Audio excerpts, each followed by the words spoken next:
եւ ողորմիր քո արարածներին եւ ինձ բազմամեղես։ Այս փոքրիկը Մոսկվայի հայորդյաց տան սան է։ Սուրբ Պայծառակերպություն եկեղեցու ատյանում ընթերցում են Ներսես շնորհալու հավատով Խոստովանիմ աղոթքը։ Նրա նման եւս 24 մանուկ հաղորդակից են աղոթական մթնոլորտին։ Մեծ Պահքի այս օրերին ամեն չորեքշաբթի եւ ուրբաթ Մոսկվայի Սուրբ Պայծառակերպություն եկեղեցում երեկոյան կատարվում է հանգստյան ժամերգություն, որի ընթացքում հավատացյալներին թույլատրվում է բարձրաձայն ընթերցել Սուրբ Ներսես շնորհալու հավատով Խոստովանիմ 24 տնից բաղկացած աղոթքը։ Ներկաները հոգևոր դասի օրինակով ծնրադիր երգում են նաեւ Տեր Ողորմյան, այդպես հայտնելով իրենց օրհնաբանությունը, զղջումն ու խնդրանքը ամենակալ Տիրոջը։ Ապաշխարության շրջանում մեր բոլորին տրված է, որ մեր անձը քննենք, մեր բոլոր մեղքերը, անօրենությունները, մանկությունից ի վեր ինչպես կատարել ենք, Աստված ողորմա մեզ, ների մեզ, որպեսզի երկնքի արքայությանը հասցնի։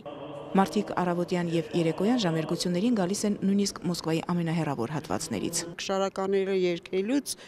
մենք ոնց որ տեղափոխում ենք երկնային արքայությունը, այնքան հաճելի է մեզ համար, որ չեմ կարող ասեմ, թե ինչ է կատարում մեր հետ։ Մենք մոռանում ենք մեր աշխարհական կյանքը, մեր ընտանիքը, մեր ամեն ինչը, երբ գալիս ենք եկեղեցում,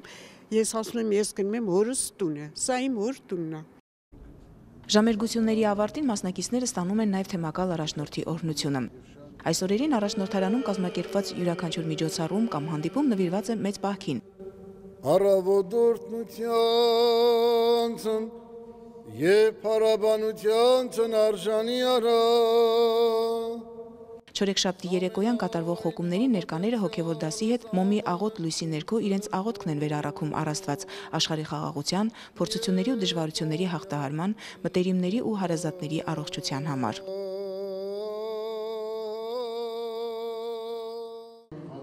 Ուրբաթ օրերը նվիրված է հոգևոր զրույցներին, որոնց ընթացքում հոգևորականները մեկնում են ոչ միայն կիրակիների խորհուրդը, այլև ներկայացնում պահք պահելու կարևորության մասին եկեղեցու հայրերի գրվածքները եւ օգնում ամրանալու հավատի մեջ։ Երբ որ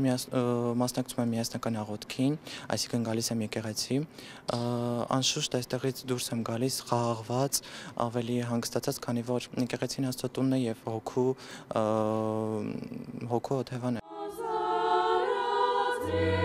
2016 թվականի Մեծ Պահքը անմոռաց է լինելու հատկապես հայորդյաց տան մի խումբ սաների համար։ Հոգևոր տեսուչ Տեր Առաքել Քահանա Ամիրյանի առաջարկով նրանք սովորում են Կոմիտասի պատարագը ծաղկազարդին երգելու համար։ Սաների շուրթերից այդ օրն առաջին անգամ մայր տաճարում կհնչի Կոմիտասյան պատարագը։ Մեծ Պահքը մոտենում է ավարտին, առջևում ավագ շաբաթն է, հագեցած եկեղեցական արարողություններով, որոնք եւս մեծ խորհուրդ ունեն ու վերստին խորհրդածելու ներհայեցողությամբ ապրած օրերն ու գործերը քննելու առիթ են։ Ալվարդ Նազարյան, Գագիկ Խոդիկյան, Սուրեն Սաֆարյան, Եկեղեցական կյանք, Մոսկվա։